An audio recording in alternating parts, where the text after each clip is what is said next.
कन्हैया लाल की जय। श्री राधा रानी सरकार की जय। श्री निजानंद स्वामी की जय। श्री प्राणनाथ प्यारे की जय। श्री सद्गुरु महाराज की जय। श्री बायजूराज महारानी की जय। श्री महाराजा छत्रसाल की जय। श्री समस्त सुंदर साध की जय। चिदादित्यम किशोरांगम परे धामनि विराजितम स्वरूपम सचिदानंदम निर्विकारम सनातनम सच्चिदानंद रूपाय विश्वोत्पन्नादि हेतवे तापत्रय विनाशाय श्री कृष्णाय वयं नमः।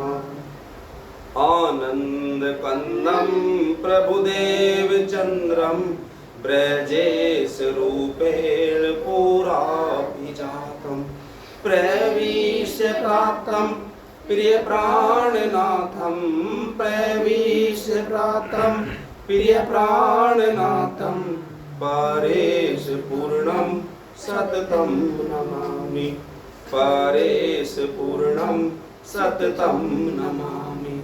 ब्रह्म प्रिया जागरणाय जात सरस्वै पाता भव सिंधु त्राता विज्ञान दाता निज धर्म धाता दीनेक बंधो शरणं प्रपद्ये दीनेक बंधो शरणं प्रपद्ये। बोलिए श्री प्राणनाथ प्यारे की जय। श्री सद्गुरु महाराज की जय। प्यारे सुंदर साथ जी, आज हमारी बीतक कथा का लाइट जलाई है सारी, चौथा दिन है। श्री निजानंद सागर के द्वारा भी चतुर्थ लहर रास मंडल महारास। कल हमने ब्रजलीला के बारे में सुना। परमधाम से सखियां पहली बार कहां पर आई हैं? ब्रज मंडल में आकर के 11 साल 52 दिन तक वहां पर उन्होंने लीला करी है। अनेक तरह की श्री कृष्ण और गोपियों ने, श्री राधा जी ने लीलाएं करी हैं। तो उसके बाद वो लीला करने के बाद महाराज खेलने चले जाते हैं। तो महाराज कहाँ हुआ, कैसे कैसे हुआ, आज हम उसको बीतक में सुनेंगे। आइए शुरू करते हैं। चतुर्थ लहर रास मंडल। लीला श्री रास अखंड की सुनो सात चित धार, भूल चूक करना क्षमा जीवन प्राण आधार। ब्रजमंडल काल माया में जो भूलिया कर सखियां सारी, पूरी निद्रा ब्रह्म सृष्टि को तीनों श्री धाम धनी भारी। जो ब्रजमंडल था वो कौन सा कैसा था? वो ब्रह्मांड काल माया का ब्रह्मांड। काल माया का मतलब है जहां पर नाश होता हो। जैसे परमधाम क्या अखंड है, वहां पर हमेशा जो चीज है वो हमेशा सदा सदा सर्वदा बनी रहेगी। लेकिन यहाँ ब्रह्मांड कैसा था? वो काल माया का। यहाँ पर जन्म लेना है, मरना है, बूढ़ा होना है ना, तो नश्वर। और यहाँ पर सखियां आकर के पूरी नींद में थी। जब परमधाम से आई है ना, यहाँ पर सखियां कैसी थी? पूरी नींद में। वो जानती नहीं थी कि हम परमधाम से आई हैं, श्री कृष्ण हमारे पिया हैं, वो नहीं जानती थी। बस एक अंदर से ही एक कृष्ण से लगाव था, प्रेम था, क्योंकि संबंध परमधाम का है ना, तो इस वजह से उनका लगाव श्री कृष्ण से था। नहीं तो वो जानते नहीं थी कि हम परमधाम से आए हैं। पूरी नींद में थी वो। ब्रह्म प्रिया में निज आवेश रूप श्री कृष्ण को जब भूला देखा, श्री राज प्रभु ने यो सोचा परिवर्तन कर दूं अब रेखा। इनको निज घर का ज्ञान नहीं, दोनों ये मग्न हो खेल रहे। बुध जागृत सुपने की माया तो दोनों का कुछ मेल रहे। तब ज्ञान रहेगा निज घर का कुछ अपनी भी, तो सुध होगी कुछ स्वप्न और कुछ निद्रा, कुछ कुछ तो जागृत बुध होगी। ये बात धनी चित्त सो लियाए, तब आदि नींद उड़ाए दई। 52 दिन 11 वर्ष बाद वृंदावन सुरत पहुंचाए दई। जो वो स्वरूप था ब्रज में, आत्मा किसकी थी उसके अंदर? अक्षर भगवान जी की। और जो श्री राधे श्री कृष्ण जो परमधाम में बैठे हुए हैं, उनकी आवेश शक्ति थी उस स्वरूप के अंदर। अब जो परमधाम में जो असल स्वरूप बैठे हुए श्री कृष्ण, उन्होंने सोचा कि देखो सखियां भी और अक्षर भगवान भी मग्न है ब्रज की लीलाओं में। तो उन्होंने क्या सोचा राज्य ने कि जो मेरा आवेश है उस आत्मा के अंदर अक्षर भगवान के, उस आवेश को खींच लूं। तो जब आवेश वो खींच लेंगे तो फिर क्या हो जाएगा? अक्षर भगवान जागृत हो जाएंगे, उन्हें एकदम पता चलेगा कि मैं यहाँ कहाँ हूँ। और जैसे वो ऐसा सोचेंगे तो क्या होगा? वो जो ब्रज की जो सारी लीला थी वो अक्षर भगवान के चित्त में अखंड हो जाएगी सदा सदा के लिए। ऐसे होगा ब्रज अखंड। कहते हैं ना कि ब्रज मंडल अखंड है। जैसे ब्रज में लीला होती थी जब श्री कृष्ण जी आए, वो लीला आज भी ऐसे ही हो रही। कहाँ हो रही? अखंड ब्रज में। तो अखंड ब्रज है कहाँ? अक्षर भगवान के चित्त में अखंड है। वो आज भी लीला ऐसे ही हो रही है। तो ऐसे ही फिर श्री राज्य ने आवेश खींचा, अक्षर ब्रह्म की नींद खुली और वो जो ब्रज मंडल था उन्होंने अपने चित्त में अखंड कर लिया। और अब कितने दिन लीला हुई है? 11 साल 52 दिन। श्री कृष्ण जब 11 साल के थे तो 11वें साल का जन्मदिन मनाया जा रहा था। तो सब ग्वाल बाल थे, ब्रजवासी थे, सारे आनंद मग्न थे, झूम रहे थे, गा रहे थे। सखियां गोपियां भी थी, वो भी नाच रही थी। तो श्री कृष्ण देखा कि सखियों के अलग अलग टोली जुट नाच रहे हैं। तो श्री कृष्ण जी गए उनके पास कि सखियों, आपको नृत्य करना नहीं आ रहा है, अगर कहो तो मैं आपको नृत्य करना सिखा दूं। तो उन्होंने कहा हाँ, तू बालक हमें नृत्य करना सिखाएगा? उनको अगर आप कहो तो मैं सिखा दूं, लेकिन एक शर्त है, मेरे साथ यहाँ से कहाँ चलना पड़ेगा? वृंदावन। शाम को वृंदावन चलेंगे, मैं बांसुरी बजाऊंगा और आपको नृत्य करना सिखा दूंगा। तो सखियों ने मना कर दिया कि हम कुलवंती नारी हैं, हमारे पति हैं, सास ससुर हैं, है ना, बच्चे हैं, हम शाम को तुम्हारी साथ वृंदावन जा सकती नहीं है। सखियों ने मना कर दिया। अब श्री कृष्ण जी रूठ गए हैं सखियों से। आज से श्री कृष्ण जी ने गोपियों से बोलना बंद कर दिया। 1 दिन हुआ, 2 दिन हुआ, 3 दिन हुआ, श्री कृष्ण जी नहीं बोले सखियों से। अब अगर श्री कृष्ण नहीं बोले तो सखियां तड़प उठी हैं। हर वक्त मन करता सखियों का कि हम अपने श्री कृष्ण से बोले, ये हमसे बोले। देखा कि कृष्ण गैया चराने जा रहे, चलो वहां चलते हैं, ये वहां बोल लेगा, वहां भी नहीं बोल रहे। जमुना तट पर है, पानी लेने गई, वहां भी कृष्ण जी नहीं बोल रहे। तो ऐसे ऐसे करते करते कितने दिन हो गए हैं? 52 दिन। 11 साल वो थे, अब 52 दिन अब हो गए। तो पूरे कितने दिन हो गए? 11 साल 52 दिन हो गए। अब उधर सखियां भी बिल्कुल व्याकुल है कृष्ण से बात करने के लिए, और कृष्ण जी भी व्याकुल है कि मैं इनसे बात करूं। तो अब क्या हुआ?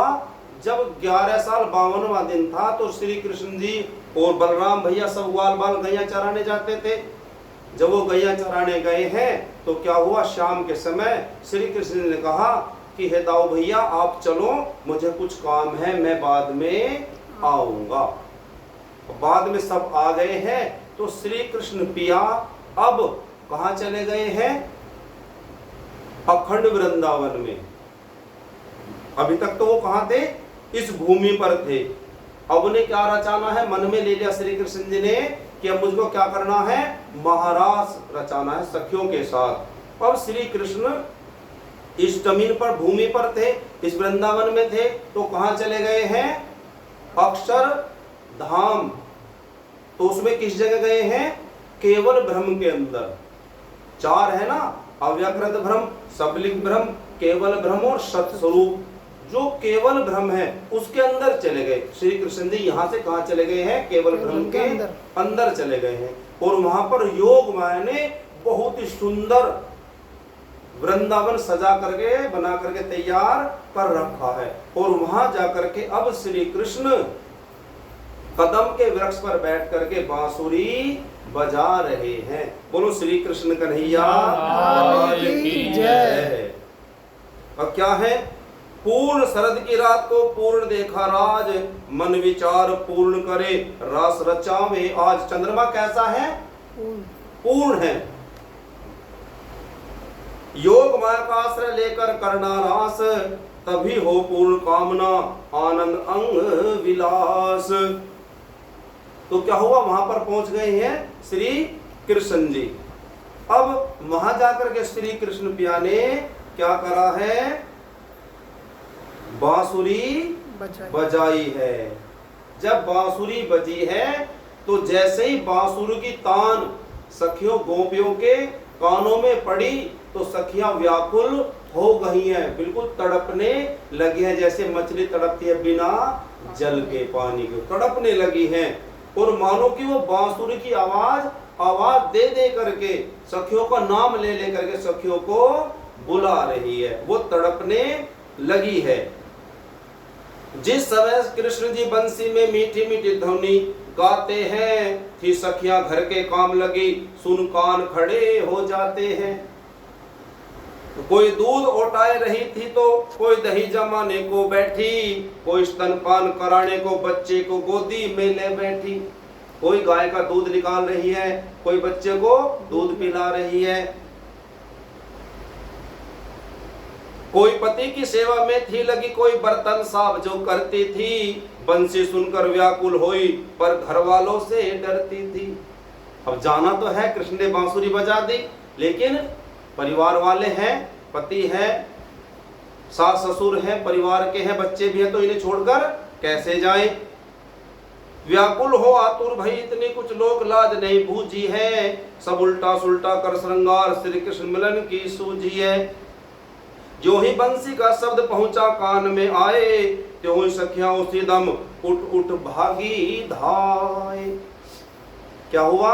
बंसी की तान सुनते ही सखियां दौड़ चली हैं।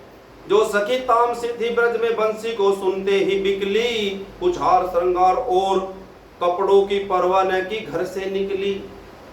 सखियां कितने तरह की हैं? 3 तरह की, तामसी, राजसी और स्वांतसी।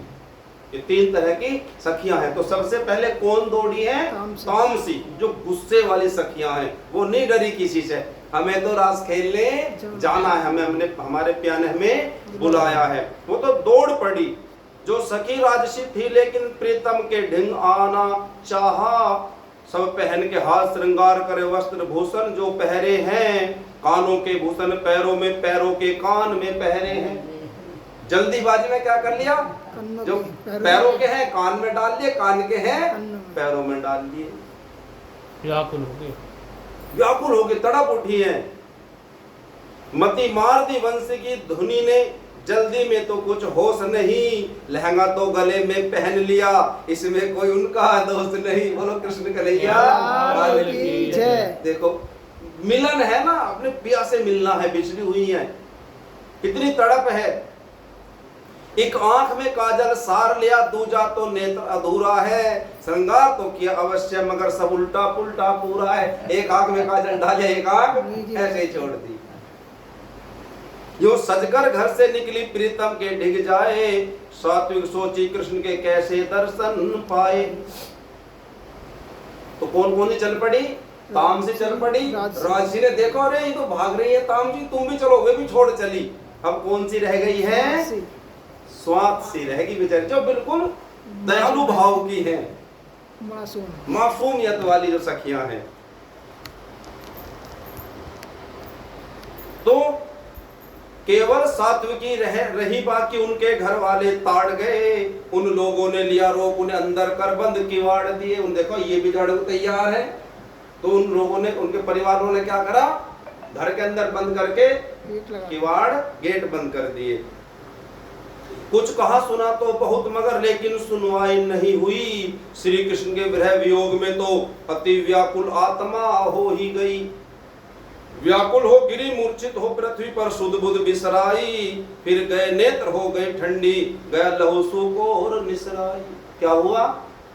तड़प तड़प कर अंदर कमरे में मूर्छित होकर के गिर पड़ी हैं। अब क्या जाएगी? अंदर से आत्मा निकल करके जाएगी। देखो, अंत वृत्ति तो पहले ही श्री कृष्ण के चरण में पहुंच गई, व्याकुल विरह होकर आत्मा भी तज शरीर अंतर ध्यान भई। बोलो श्री कृष्ण कन्हैया लाल की जय। आत्मा निकल कर शरीर से चली गई है। तन धारण योग माया के कर मिली जाकर श्याम सुंदर से ये, इस तरह ब्रह्म प्रिया मिलकर सब पहुंची जा रास मंडल में। अब सारी पूरी होगी, तामसी राजसी और स्वात्सी भी थी। कुमारी का व्रजवधु रहती व्रज में जेहे, सतगुरु ने फरमा दिया सूरत अक्षर किए है। और कौन है? और है जो कुमारिकाएं लड़कियां हैं, कुमारी लड़कियां, अब उन्हें भी जाना है रास खेलने, क्योंकि वो कौन है? वो अक्षर भगवान की सुरताएं हैं 24,000, उनको भी रास खेलने जाना है। अक्षर की सुरता की सखिया 24,000 ब्रज में थी। मिलकर के ये सभी देवी कात्यायनी का व्रत रखती थी। किसका व्रत करती थी? कात्यायनी देवी का। क्यों करती थी? इन्होंने कात्यायनी देवी का व्रत रखा और कृष्ण को वर के रूप में मांग लिया था। व्रत कर कात्यायनी देवी की को सखियों ने जब प्रसन्न की ना, हो पति हमारे श्याम सुंदर संग में खेले ये वरलीना। ये भी तो घर से निकली, त्यज दिया शरीर काल माया, सुरता वासना रूप होकर श्री रास मंडल इनका आया। जब क्या हुआ? कुमारी का ब्योर जो ब्रह्मश्रेष्ठ गोपियां थी, तो वो सब कहाँ चली गई है? राम महाराज खेलने के लिए। तो कैसे भागी? आइए एक छोटी सी लाइन गुनगुनाते हैं भजन की। बोले श्री कृष्ण कन्हैया लाल की जय, श्री राधा रानी सरकार की जय। वृंदावन में कृष्ण पिया ने, वृंदावन में कृष्ण पिया ने बांसुरी बजाई, सखियां दौड़ी दौड़ी आई, सखियां दौड़ी दौड़ी आई। वृंदावन में कृष्ण पिया ने, वृंदावन में कृष्ण पिया ने बांसुरी बजाई, सखियां दौड़ी दौड़ी आई, सखियां दौड़ी दौड़ी आई। तान सुनी जब मुरली की तो, तान सुनी जब मुरली की तो घर में रहना पाई, सखियां दौड़ी दौड़ी आई, सखियां दौड़ी दौड़ी आई। तो तान सुनी सखियों ने, तो अब घर में रहना उचित समझा नहीं है, तो सखियां दौड़ करके भाग करके कहाँ चली गई हैं? अपने पिया के पास। कहाँ गई? पहुंच गई है केवल ब्रह्म में। इस दुनिया को उन्होंने छोड़ दिया है, समझो। कृष्ण तो पहले से चले गए थे केवल ब्रह्म वृंदावन में, अब सखियों ने भी दुनिया छोड़ दी है। जैसे सखियों ने दुनिया को छोड़ा और वो अखंड वृंदावन की तरफ दौड़ चली, तो ये दुनिया यहीं पर स्टॉप हो गई, रुक गई। सारा खेल जो भी दुनिया में हो रहा था वो सब यहीं पर रुक गया है। और फिर ये यहां से खत्म हो गया सब कुछ, ये दुनिया नहीं रही। इस ज्ञान को पता कैसे चला? इसका तारतम ज्ञान के द्वारा महामती श्री प्राणनाथ जी इस ज्ञान को आकर के बतला रहे, और दुनिया में प्रणामी के सिवा इस ज्ञान को कोई जानता नहीं है।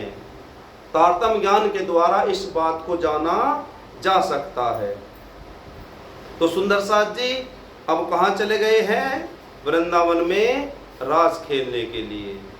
बोले श्री कृष्ण कन्हैया लाल की जय। व्रजमंडल छोड़ सभी गोपी घर से जिस समय निकलती हैं, गई मनोवेग मानित सभी वृंदावन और वो चलती हैं। मार्ग में योग माया सन्मुख सखियों को आकर मिलती है, सबके स्वरूप वस्त्र भूषण एक पल में नहीं बदलती है। और रास्ते में जब वो वहां पहुंची है तो कौन मिली? योग माया। योग माया कौन है? जो केवल ब्रह्म है ना, उनकी जो अर्धांगनी है, समझ लो, अर्धांगनी उनकी धर्म पत्नी जो है, वो कौन है? योग माया। योग माया ने सब सखियों को नए तन दिए, शरीर दिए। वो शरीर तो वहीं छूट गए, अब शरीर नए शरीर दिए हैं, यही छूट गए थे, इस दुनिया के शरीर थे वो पंच तत्व के, तो यही छूट गए। अब जो आत्माएं जारी हैं, अब आत्माओं को योग माया ने नए शरीर दिए हैं, और वे आत्माएं वो जो नए शरीर बनाए हैं योग माया ने, वे आत्माएं उन शरीर के अंदर प्रवेश कराए उन आत्माओं ने। तो किसने बनाया? योग माया नए शरीर धारण किए, और क्या करा? उनका श्रृंगार भी कर दिया है। एक क्षण में पहुंच गए सखियां, श्री कृष्ण ने देखा सखियों को, मार्ग में दिव्य प्रकाश हुआ, दृष्टि गोचर उन अखियों को। सखियों का स्वागत कृष्ण किया, इनका प्रणाम कबूल किया। श्री कृष्ण ने प्रेम परीक्षा में गोपियों से इतना बोल दिया। सखियां पहुंची हैं तो श्री कृष्ण का स्वागत कर रहे हैं, आओ सखियों आओ, ऐसा श्री कृष्ण जी ने उनका स्वागत किया है। भूखी कृष्ण के प्रेम की कृष्ण दिया जल सींच, बोलते मीठे प्रेम की शिक्षा जिनके बीच। अब श्री कृष्ण जी क्या कह रहे हैं? अब श्री कृष्ण जी ज्ञान दे रहे हैं उन्हें। क्या कह रहे हैं? हे ब्रज सुंदरी है घोर रात, वन में तुम कैसे आई हो? खूंखार जीव जंतु रहते, कुछ बहनें उनका लाई हो। अरे सखियों, अंधेरा है और तुम अपने घर से निकल करके यहाँ क्यों आई हो वृंदावन? तुम सब ब्रज को वापस जाओ, यहाँ तुम्हें ठहरना उचित नहीं। करते होंगे घर के तलाश, गई आज तुम्हारी मति कहीं। अरे तुम अपने घर को छोड़ करके क्यों आ गई हो? क्या तुम्हारी बुद्धि भ्रष्ट हो गई? आपको यहाँ आना नहीं था। उनको चिंता में डाल के तुम और मेरे पास चली आई। तुम लौट जाओ जल्दी, पीछे तुम्हें ढूंढे पिता पुत्र भाई। देखो, क्या तो कुछ समय पहले बुला रहे थे, आज वापस जाने के लिए कह रहे हैं। और क्या सुना रहे हैं कि देखो गोपियों, ऐसे रात को निकलना घर से जो कुलवंती नारी है उसे ठीक शोभा नहीं देता है। आपको अपने घर ही रहना चाहिए था। अब जब श्री कृष्ण जी ऐसे बोल उनको कह रहे हैं, अब उनके मन में दुविधा उत्पन्न होने लगी, परेशान होने लगी, नीचे लगा करके खड़ी हुई हैं, सोच रही है देखो इनके प्रेम में सब कुछ छोड़ छाड़ के आई हैं और ये हमको अब वापस जाने के लिए कह रहा है, बोल रहे हैं। जब इतना हुआ, मानो तुम व्रत सुंदरी लौटी घर को जाओ, घर में पति सेवा करो मन आनंद मनाओ। कृष्ण के कोरे वचन सुन सखियां गई घबराए, कृष्ण हमारे पति तुम और को क्यों बतलाए। तो क्या कह रही हैं? हे कृष्ण पिया, वो तो हमारे शरीर के पति हैं, हमारे आत्मा के पति तो आप हो, हम आपको छोड़ करके कैसे वापस जा सकती हैं।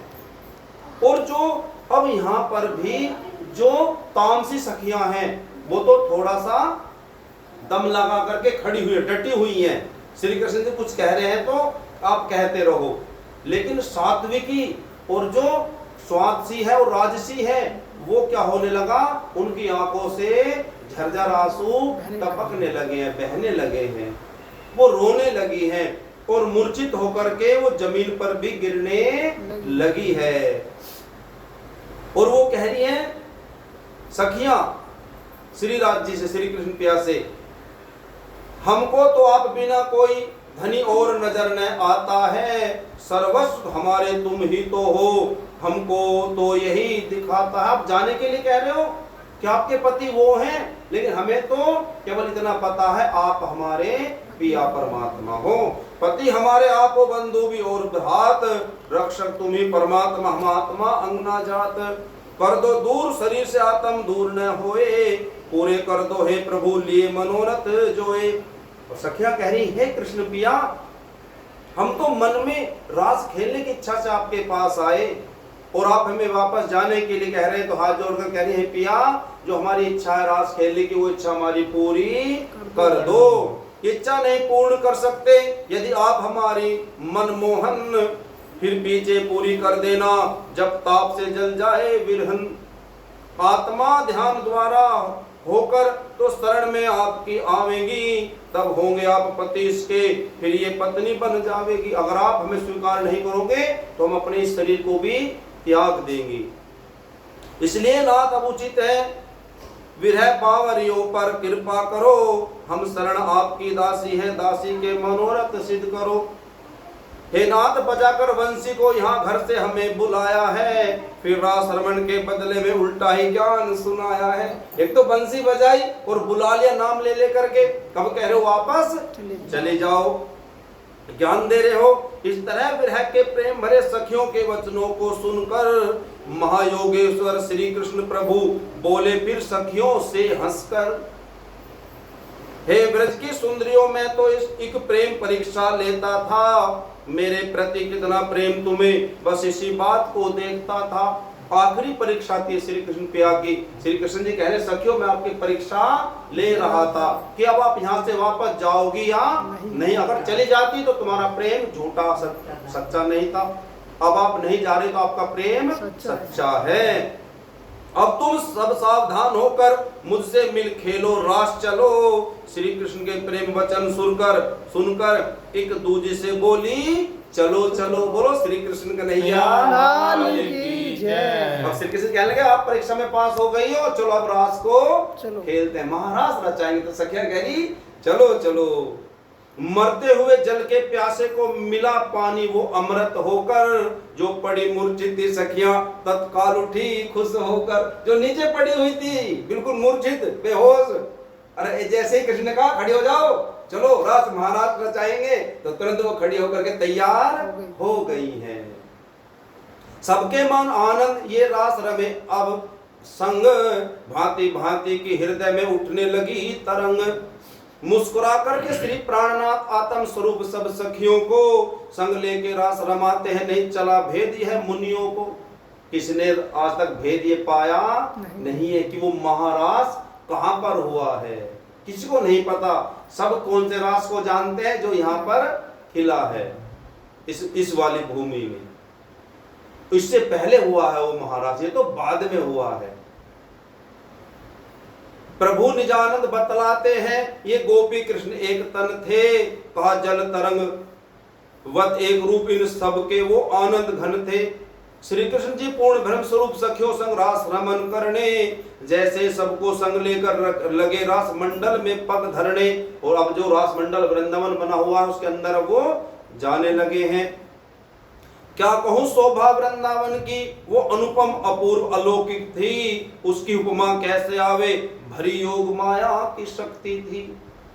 कितना सुंदर अनुपम अलौकिक दिव्य वो वृंदावन सजा करके योग मैंने तैयार कर रहा। क्यों? क्योंकि परब्रह्म परमात्मा अनादि अक्षरातीत अपनी अर्धांगिनी श्री राधा जी और 12,000 सखियों के साथ महाराज खेलने वाले हैं। बहुत सुंदर वो वृंदावन सजा करके तैयार कर रखा है।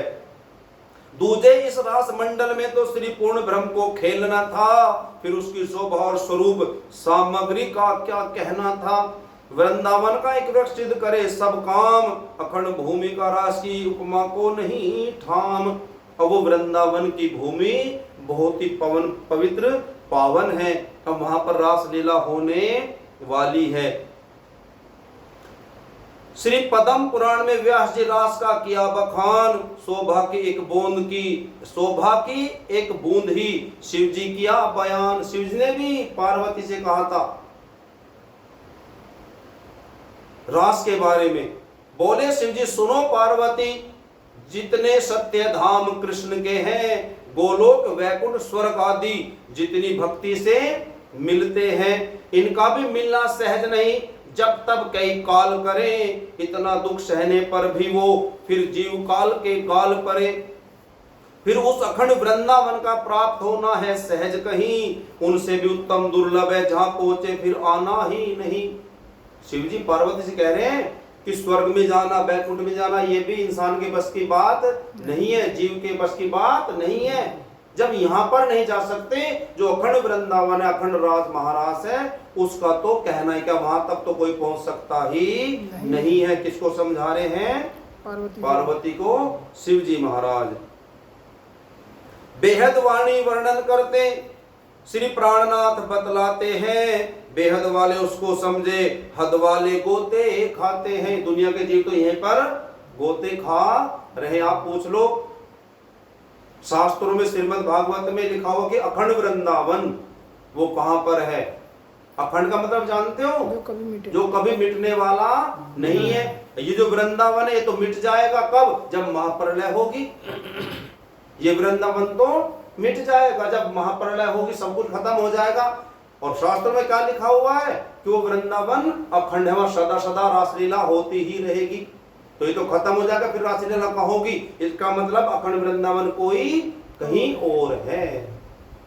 उसका भेद आज तक किसने पाया नहीं है, पाया किसने है, तारतम के द्वारा महामती श्री प्राणनाथ जी ने। और किसने बताया, सदगुरु धनी श्री देवचंद्र जी ने। श्री प्राणनाथ जी की वाणी ये अमृत अमर की वाणी है, फल देवे तारतम उसको विश्वास से जिसने मानी है। और तारतम के द्वारा भी ज्ञान किसको होगा, जिसको इस पर विश्वास होगा। तो सुंदर साथ जी अब सखियां कहां पहुंची हैं, रास में।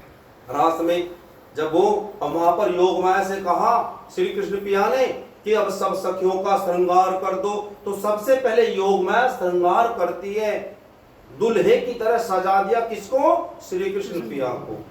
मुकुट है, बांसुरी है और बहुत सुंदर मणि माणिक्य हीरे जवाहरातों से वो जड़े हुए दिव्य वस्त्र हैं जो श्री कृष्ण पिया ने धारण कर रखे हैं। और कमर पर लटकी हुई है बांसुरी। बांसुरी का रंग है कैसा, लाल। बांसुरी का रंग कैसा है, लाल। लाल बांसुरी है जो कमर पर यहाँ पर लगी हुई है। और बांसुरी का आप नाम जानते हो, श्री कृष्ण की बांसुरी का नाम जानते हो, महानंदा। महानंदा महान आनंद की देने वाली।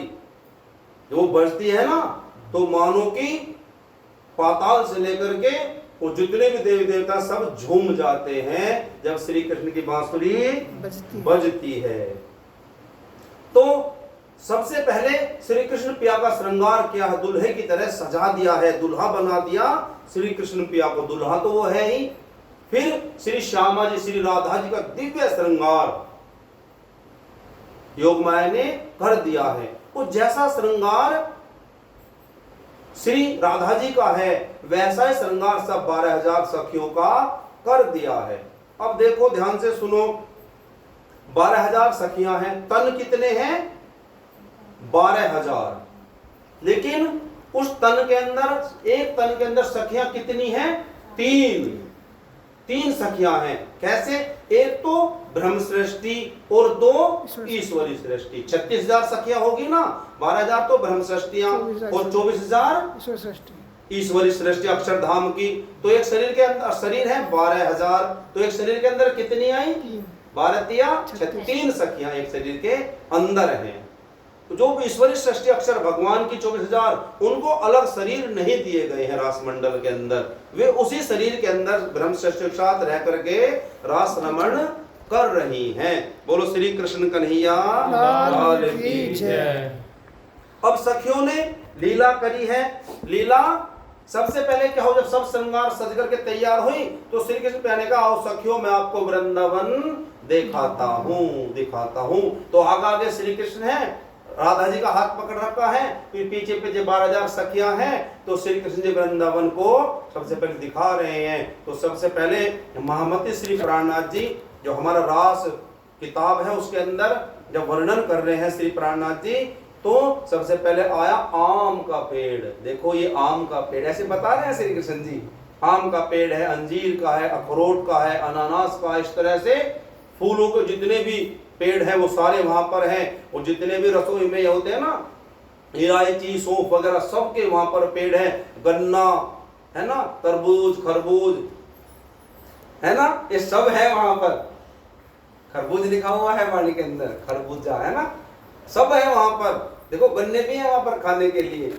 तो कितने तरह के वाणी के अंदर, जो कुल्लम स्वरूप वाणी के अंदर, श्री रास के अंदर जो आए हैं वो पेड़ पौधे, वो कितने हैं, 188 तरह के पेड़ दिखाए हैं, तरह तरह के। कितने, 188 तरह के। पूरा वृंदावन दिखा दिया। अब कहने लगे चलो अब बताओ कौन सी लीला करनी है। अब रास रमण करना है, महाराज खेलना है, तो तरह तरह की लीलाएं वहां पर श्री कृष्ण जी करने लगे हैं। सखियों से पूछते कि बताओ अब कौन सी लीला करनी, तो कभी तो सखियां कहती कि ये वाली लीला करेंगे, कभी श्री कृष्ण जी कहते ये वाली लीला करेंगे। तो महाराज खिलने लगा है। बोलो श्री कृष्ण कन्हैया लाल की जय, श्री राधा रानी सरकार की जय। अब एक लीला खिली है, आंख मिचोली की लीला। सब सखियां खड़ी हुई हैं, श्री कृष्ण जी खड़े हुए हैं, आंख मिचोली की लीला करनी है, रामत कहते हैं, खेल खेलना है। तो सखियां कहने लगी सबसे पहले कहते हैं कि चोर कौन बन कर गया, तो उस वाणी में है दाव कौन देगा, सबसे पहले कौन, किसकी आंख में पट्टी बांधी जाए बताओ। तो सखियां आपस में सलाह करने लगी कि देखो अगर हमारी आंख पर पट्टी बांध दी किसी के, तो ये श्री कृष्ण छलियां हैं, ये हमसे पकड़े जाने वाले नहीं है, तो ऐसा करो इन्हीं की आंख पे पट्टी बांध दो सबसे पहले। तो सब सखियों ने मिलकर के श्री कृष्ण जी की आंख पर पट्टी बांध दी है, सलाह कर करके कि आप आओ अब जा हमें छूने के लिए। और सब सखियां आपस में कह रही हैं कि जो हाथों में चूड़ियां हैं, कंगन हैं, उन्हें कह रहे हैं कि पाँव में पायल है, तो कह रहे ना ऊपर कुछ चढ़ा लो जिससे छन ना करे, क्योंकि छन करेंगे तो आवाज आ जाएगी, किसी किसी जाकर के हमको पकड़ लेंगे। अब कह दे कि जाकर के सब छिप जाओ इधर उधर, सब जाकर के छिप गई हैं। और श्री कृष्ण ने कहा कि आप आ जाओ हमको पकड़ लो। तो श्री कृष्ण जी इधर उधर जा रहे हैं, तो श्री कृष्ण पिया जाकर के किसे पकड़ते हैं, श्री राधा जी को। बोलो श्री राधा रानी सरकार की जय। सबसे पहले किसे पकड़ा, राधा जी को पकड़ लिया जाकर के। अब पट्टी किसकी आंख पे बंधेगी, राधा जी के। 12,000 सखियां और हैं, जो इंद्रावती सखी है, जो श्री प्राणनाथ जी के अंदर इंद्रावती सखी है, वो कहने लगी कि जो राधा जी की आंख पे पट्टी मत बांधो, इनकी तरफ से मैं अपनी आंख पे पट्टी बंधवा लूंगी। तो राधा जी कहने लगी कि हाँ मतलब तुझ पे खेलना आता है क्या, मुझ पे भी तो खेलना आता है, अपने बार को मैं ही सबको पकड़ूंगी। तो राधा जी की आंख पर श्यामा जी की आंख पर पट्टी बांध दी। अब श्यामा जी सब जाकर के छुप गए हैं। अब वो राधा जी भी सबको ढूंढ रही है। ढूंढते ढूंढते अब उन्होंने भी किसे पकड़ा जाकर के, श्री कृष्ण को। बोलो कृष्ण कन्हैया लाल की। इस तरह से तरह तरह बारी बारी सबकी बारी आई है, सबकी आंखों पर पट्टी बंधी है, वो जाकर के एक दूसरे को पकड़ा है। तो बहुत आनंद की लीला वहां पर ये होने लगी। एक लीला 12 तरह के खेल खेले हैं, 2 विशेष तरह के हैं, 14 तरह की लीलाएं उन्होंने खेले। एक लीला कौन सी, एक और है, श्री कृष्ण को मानो कि आम का वृक्ष है, तो श्री कृष्ण ने कहा कि आप आम का वृक्ष बन करके खड़े हो जाइए एक जगह अपने पैरों को जमा करके। कुछ सखियां आपके पैरों से लिपट जाएंगी और कुछ सखियां आपको खींचेंगी और सखियों को आपके चरणों से दूर करेंगी। अगर आपके पैर हट करके अलग हो गए यहां से, तो मानो कि आप हार गए। और अगर सखियां जो आपके जो खींचेंगी और जिन सखियों ने चरण पकड़ रखे उनके चरण छूट गए तो वे सखियां हार गई, और जो खींचने वाली ना खींच पाए किसी को तो वे हार गई। तो सबने कृष्ण जी ने, श्री कृष्ण जी जम करके खड़े हो जाते हैं। कुछ सखियां जो थी उन्होंने चरण श्री कृष्ण जी के जम करके जोर लगा करके पकड़ लिए हैं, कुछ सखियां खींचने लगी हैं। तो सुंदर साथ जी कुछ सखियां के जो हाथों से श्री कृष्ण पिया के चरण छूट गए हैं वो दूर हो गई हैं। तो बाद में सब सखियां उन पर हंस रही हैं। तो इसका मार्मिक अर्थ क्या है, अंदर का अर्थ क्या है कि चाहे कितनी भी विपत्ति आए, कितना भी दुख आए, किसी कोई भी हमारी परिस्थिति हो, हमको कभी भी अपने राज्य के अपने सतगुरु के चरण छोड़ने नहीं है। चाहे माया कितना भी जोर लगाए, हमको अपने श्री कृष्ण के श्री राज्य के चरण छोड़ने नहीं, हमेशा हमेशा इनके चरणों की सेवा में लगे रहना है। बोलो श्री कृष्ण कन्हैया लाल की जय। अब क्या हुआ सुंदर साथ जी, तो लीलाएं चल रही हैं। अब जब लीलाएं चल रही हैं तो लीला करते करते जब किसी सखी का कोई आभूषण गिर जाता, तो श्री मानो कि कान का कोई गिर गया निकल करके, श्री कृष्ण जी उठाते और सखी कान में पहना देते। और जो वेणी कहते हैं, जो चुटिया है, चोटी है, अगर ये इसके बाल खुल गए तो श्री कृष्ण जी उसको गूंथ देते। मांग इधर बितर हो गई खेलते हुए तो मांग दोबारा से फिर भर देते। ऐसे सखियों के साथ वो कर रहे हैं। तो सखियों ने सोचा कि तुम ये जो श्री कृष्ण है ये तुम्हारे गुलाम हो गए हैं। तो मन में क्या आ गया? अहंकार आ गया। वाणी में वो था श्री कृष्ण जी का प्रेम, और सखियों के अंदर क्या आ गया है? अहंकार। वाणी में श्री प्राणनाथ जी कहते हैं, धनी न रखे किसी का गुमान, ओ तो गरीबों पर मेहरबान। बोलो श्री प्राणनाथ प्यारे की जय, श्री सतगुरु महाराज की जय। कह रहे कि किसी का भी अहंकार परमात्मा सहन करते नहीं है। वो तो गरीबों पर मेहरबान। किस पर वो कृपा करते हैं? गरीबों। जो गरीब का मतलब पैसों से गरीब नहीं, जो मन के गरीब हैं, जिनके मन परमात्मा के प्रति लगे रहते, जो दया भाव वाले हैं, है ना, जो दूसरों पर दया करते हैं, उन पर परमात्मा हमेशा हमेशा अपनी कृपा दृष्टि बनाए रखते हैं। तो यहाँ क्या हुआ?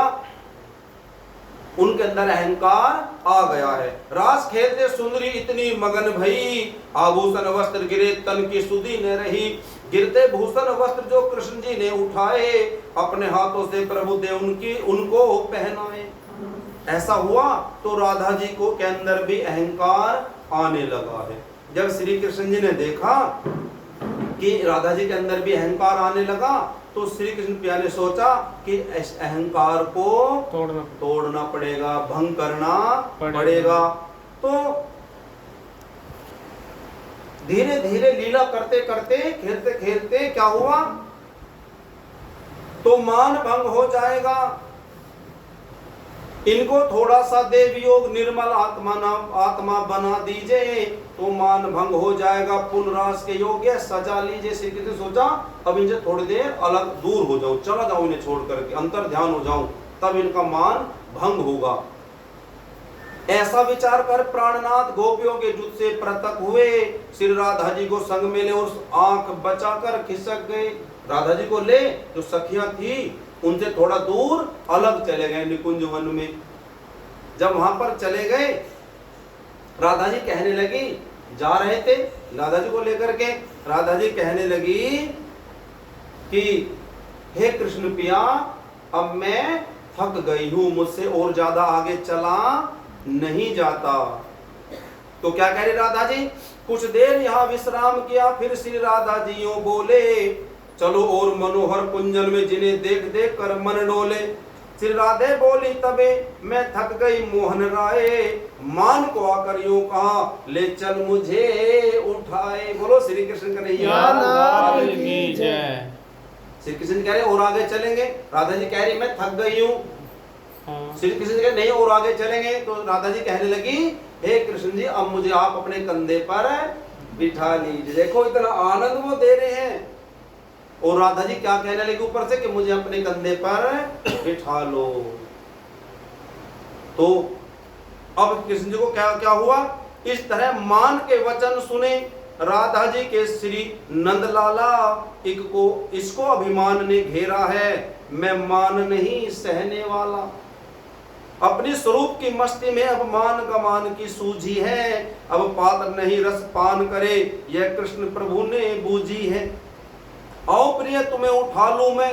अब कृष्ण जी कह रहे, अब राधा जी तो कहते उठा लो, तो श्री कृष्ण जी कह रहे चलो मैं तुमको उठा लेता हूं। आओ प्रिय तुम्हें उठा लो मैं। श्री कृष्ण प्रभु बोले हंसकर। इस तरह कृष्ण के वचन सुने लगी बैठने राधा कंधे पर। श्री कृष्ण जी झुके हैं और राधा जी कंधे पर बैठने लगी है। कंधे पे बैठने की खातिर राधा ने पांव उठाया है। इतने में अंतर ध्यान हुए श्री कृष्ण नजर ने आया है। जैसे पांव उठा करके बैठने कंधे पर लगी, श्री कृष्ण जी वहां से अंतर ध्यान गायब हो गए हैं। श्री कृष्ण के कंधे चढ़ती हूँ, इस ध्यान में पांव उठा करके, पांव उठाया कि कृष्ण जी कंधे पर बैठूंगी। श्री कृष्ण के कंधे चढ़ती हूँ, इस ध्यान में पांव उठा करके, नीचे से अंतर ध्यान थे वो गिरी धरती उल्टी आकर के। कृष्ण जी तो नीचे से अंतर ध्यान है, तो धड़ाम से नीचे धरती पर गिर गई है धरती पर। कौन? श्री राधा जी। कृष्ण के अंतर ध्यान में कारण दो बतलाया, एक जाहिर एक अंतर्गत स्वामी जी समझाया। दो कारण हैं, एक तो अभिमान आ गया, अहंकार, उसको हटाना है। दूसरा क्या दिखाना है? परमधाम से क्या कह करके आई थी? हमें दुख दिखाना है, विरह भी यहाँ पर दिखाना। और क्या करना है? यहाँ से अंतर ध्यान हुए तो अंदर कौन है? अक्षर भगवान। जैसे ब्रज में लीला हुई, अंदर से आवेश खींच लिया, तब यहाँ पर भी श्री कृष्ण पिया ने जो आवेश रूपी है वो आवेश अक्षर के अंदर से है। क्योंकि किसको? वो जो प्रेम की लीला हो रही है, रास लीला, उसको देख कौन कर कौन रहा है? श्री कृष्ण जी और 12,000 सखिया राधा जी। देख कौन रहा उस लीला को? अक्षर भगवान जी। क्योंकि अक्षर भगवान जी ने क्या कहा, क्या सोचा था मन में जब वो चांदी चौक में दर्शन करते थे जाकर के, कि मुझको श्री राज श्यामा जो 12,000 सखी प्रेम लीला को देखना है। तो लीला कर कौन रहे हैं? श्री कृष्ण राधा जी और 12,000 सखिया। और लीला देख कौन रहा है? अक्षर भगवान, अक्षर ब्रह्म। अब यहाँ पर भी श्री कृष्ण जी ने आवेश खींच लिया। जब आवेश खींच लिया तो अब कौन रह गए? अक्षर भगवान। जैसे वो जागृत हुए, जैसे देखा, अरे ये कौन हूं, कहां हूं मैं, ये सखियां कौन है, ये तो मेरा धाम नहीं है। उसके बाद क्या? तुरंत वो कहां चले गए? अपने, उनकी सुरता वापस अपने धाम लौट गई अक्षर भगवान की। और वहां पर जाकर के विचार किया, जैसे ब्रजमंडल को अपने अंदर अखंड कर लिया, ऐसे सोचने लगे कि वो वन कौन सा था, वो सखियां कौन सी थी।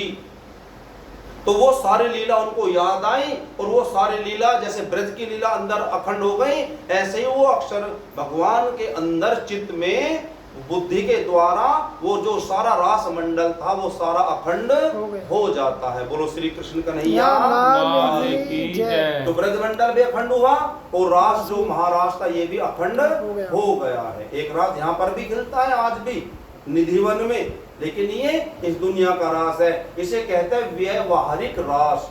तीन तरह के रास हैं, वास्तविक रास, प्रतिबिंबिक रास और व्यवहारिक रास। तो जो रास ये खिल रहा है तो इसे को कहते हैं वास्तविक, असली रास। ये कौन सा है? व्यवहारिक रास, जो इस दुनिया में हुआ है। इसके बारे में शिव जी भी पार्वती को बतलाते। तीन तरह के रास है, और जो तीन तरह के रास के बारे में कोई सुन लेता है, तीनों रास के बारे में जो जीव सुन लेता है किसी ब्रह्म सृष्टि सदगुरु के द्वारा, उसका जन्म मरण का आवागमन का चक्कर छूट जाता है केवल रास लीला सुनने से। बोलो श्री कृष्ण कन्हैया लाल की जय। तो सुंदर साथ जी ऐसे ही हुआ, अंतर ध्यान हो गए हैं। अब सखियां बिलख रही हैं, जैसे तड़प तड़प कर सब मूर्छित हो गई है, ढूंढ रही है कृष्ण कहाँ गए, कृष्ण कहाँ गए। ढूंढते ढूंढते सबने सोचा कि राधा के साथ इधर को गए थे, चलो इधर देखने चलते हैं। तो ढूंढते ढूंढते सखियां कहाँ गई हैं? राधा जी के पास पहुंच गई। देखा तो राधा जी भी मूर्छित पड़ी हुई है। जल के छींटे मारे राधा जी को जगाया सब सखियों ने, और पूछा, हे श्री राधा जी कृष्ण कहाँ हैं? तो जब राधा जी होश में आई तो राधा जी ने केवल इतना कहा कि वो तो हमको छोड़ करके चले गए हैं। और जो अंदर एक बल था कि राधा जी बताएंगी, वो भी अब सब कुछ खत्म हो गया है। फिर सुंदर साथ जी सब सखियों ने मिलकर के विचार किया कि जो लीलाएं हमने ब्रज में करी थी, अब वो लीलाएं दोबारा से करो। तो क्या हुआ? एक सखी नंद बाबा बनी, एक सखी यशोदा बनी, एक सखी पूतना बनी। जो जो लीलाएं वहां पर हुई हैं, एक सखी क्या बनी है? कृष्ण बनी है।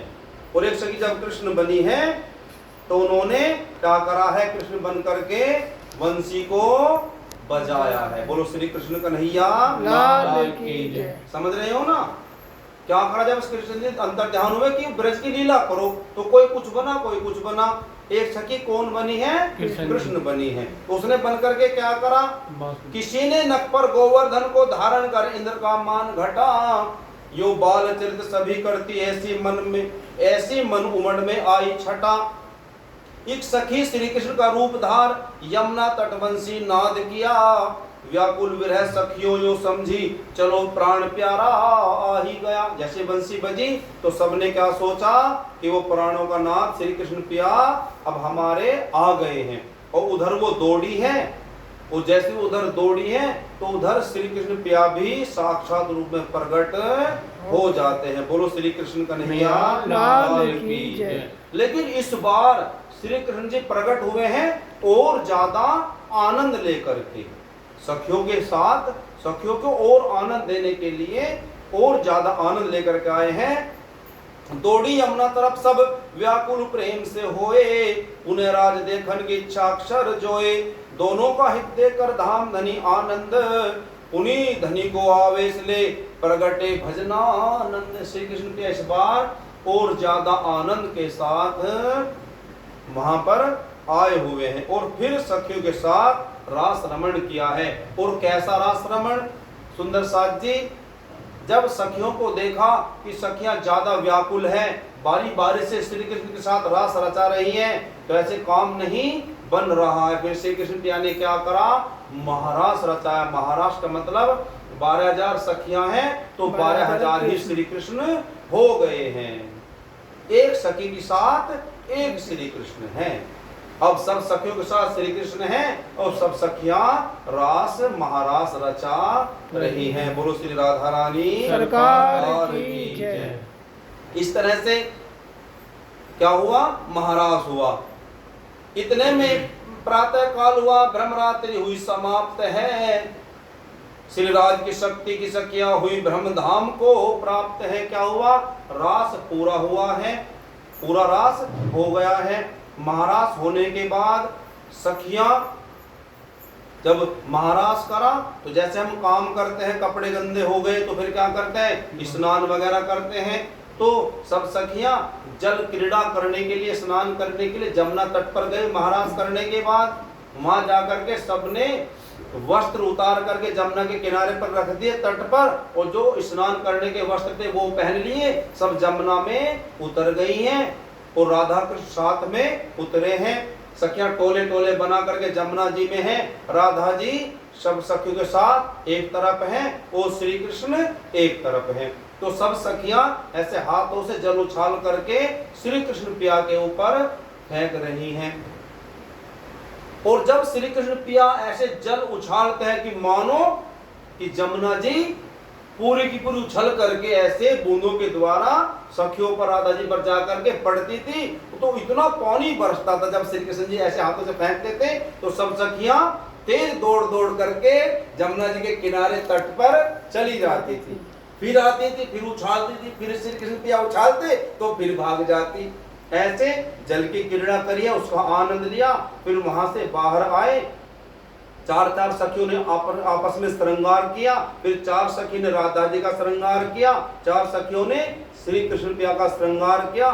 श्रृंगार करने के बाद फिर योग माया के द्वारा भोजन का सारी व्यवस्था हो गई है। तो इंद्रावती की जो टोली की सखियां थी, उन सब सखियों ने ऐसे बैठा करके श्री राधा कृष्ण को और सब सखियों को भोजन कराया है। और बाद में जो इंद्रावती की टोली थी उसको स्वयं श्री कृष्ण पिया श्री प्राणनाथ भोजन करवाते हैं। ये पूरा महारास पूरा हुआ। अब सब भोजन कर करके सब सखियां एक जगह श्री कृष्ण के पास चारों तरफ घेर करके बैठ गई हैं। जब बैठ गई हैं तो सखियां कहने लगी, हे कृष्ण पिया ये तो बताओ, आप बीच में हमें छोड़ करके कहां चले गए थे, इतना बता दो। श्री कृष्ण पिया ने कहा कि मैं आपको छोड़ करके कहीं भी गया नहीं था। हे सखियों, वहीं पर एक पेड़ था मोटा सा, मैं उसके पीछे छिप गया था, मैं आपको दिखाई नहीं दिया। तो मोटा पेड़ क्या है? अहंकार। आपके मन में अहंकार आ गया तो मैं आपसे दूर हो गया। सीधी सीधी बात है कि हमारे अंदर कभी भी अहंकार किसी भी चीज का आना नहीं चाहिए। अगर अहंकार है तो हम परमात्मा के नहीं हैं। तो ऐसी बातें आपस में हुई तो सखियां कहने लगी, हे श्री कृष्ण पिया, ऐसी कोई जगह है क्या जहां पर हम तुम जुदा ना हो, जहां हमें कभी भी दुख ना मिले? ऐसी जगह कोई है क्या? श्री कृष्ण कहने लगे हाँ है। कहां? परम धाम। तो सखियां कह रही हैं हे प्रिया प्राणनाथ, अब हमें आप उस परम धाम ले चलो। सखियों ने कहा। तो फिर श्री कृष्ण प्रिया 12,000 सखियों को और राधा जी को लेकर के अपने परम धाम चले जाते हैं।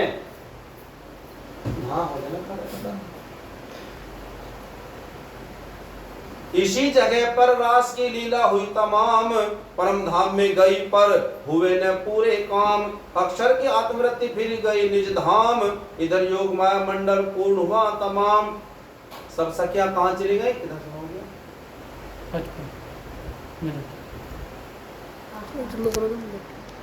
कितना कहां चली गई सखियां?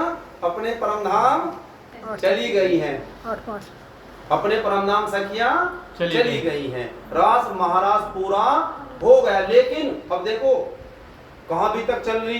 परम धाम से सखियां कहां ही है? सबसे पहले प्रेम की चर्चा हुई, ब्रजमंडल में आई। ब्रजमंडल 11 साल 52 दिन लीला करी। फिर कहां चली गई? महाराज खेलने, केवल ब्रह्म में महाराज खिला और महाराज खेल करके फिर कहां चली गई है? परम धाम। आई क्यों थी परम धाम से? दुख देखने के लिए। लेकिन अभी दुख देखा है क्या? नहीं देखा। ब्रजमंडल में कृष्ण जी साथ हैं तो काहे का दुख? आनंद ही आनंद लिया है। थोड़ा सा वियोग आया कहां? रास में। वो फिर कृष्ण जी और आनंद के साथ प्रकट हो गए हैं। तो सखियां जाकर के कह रही हैं परम धाम में, हे कृष्ण प्रिया, हे राज महाराज, आपने कहा था उस दुनिया में तो दुख ही दुख है, लेकिन हमें तो दुख देखने को मिला ही नहीं है। हमें दोबारा से दुख दिखाइए। तो सब सखियों ने फिर से दुख देखने की इच्छा करी है। तो फिर दोबारा से परमधाम से सखियां कहां आएंगी? इस दुनिया में। पहले कहां आई है? ब्रजमंडल में। अब जब आएंगी तो श्यामा जी किसके रूप में आएंगी? राधा जी श्री देवचंद्र जी के, इंद्रावती सखी श्री प्राणनाथ जी के। ब्रज में सारी सखी एक जगह थी, रास में भी सारी सखी एक जगह थी, लेकिन जब अब आ रही हैं तो फिर क्या होगा? पूरी दुनिया के अंदर अलग अलग, कोई कहीं कोई कहीं, मानो कि जैसे ऐसे छिटका सा मार दिया हो। जैसे सुंदरबाई और इंद्रावती सखी और जुत्था कहां था? नौतनपुरी जामनगर में। हमारे परमहंस सतगुरु श्री रतनबाई रामरतन महाराज जी कहां प्रकट हुए? जड़ोदा पांडा शेरपुर में। ऐसे जगह जगह कोई सखी कहीं, कोई सखी कहीं। अब एक साथ सब सखियां नहीं हैं। तो सुंदर साथ जी अब वो फिर कहां आएंगी सखियां? परम धाम से इस दुनिया में।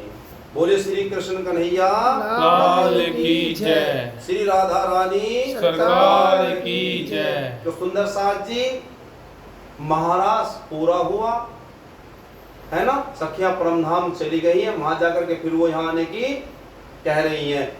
अब क्या होगा? फिर दोबारा से हमारी 5वीं लहर चलेगी, ब्रह्म सृष्टि आगमन। दोबारा से फिर सखियां इस दुनिया को देखने के लिए आएंगी। कैसे कैसे होगा अब हम इसको कल सुनेंगे। बोलो श्री कृष्ण कन्हैया लाल की जय, श्री राधा रानी सरकार की जय, श्री निजानंद स्वामी की जय, श्री प्राणनाथ प्यारे की जय, श्री सद्गुरु महाराज की जय, श्री बाईजुराज महारानी की जय, श्री महाराजा छत्रसाल की जय, श्री समस्त सुंदर साथ की जय, तीनों पुरी धाम की जय, शेरपुर धाम की जय, वृंदावन धाम की जय, श्री वृंदावन प्यारी लाल की जय, बोल पंजे वाले की जय। जय जय श्री राधे, जय जय श्री राधे, जय जय श्री राधे, धाम के धनी की जय। प्रणाम प्रणाम।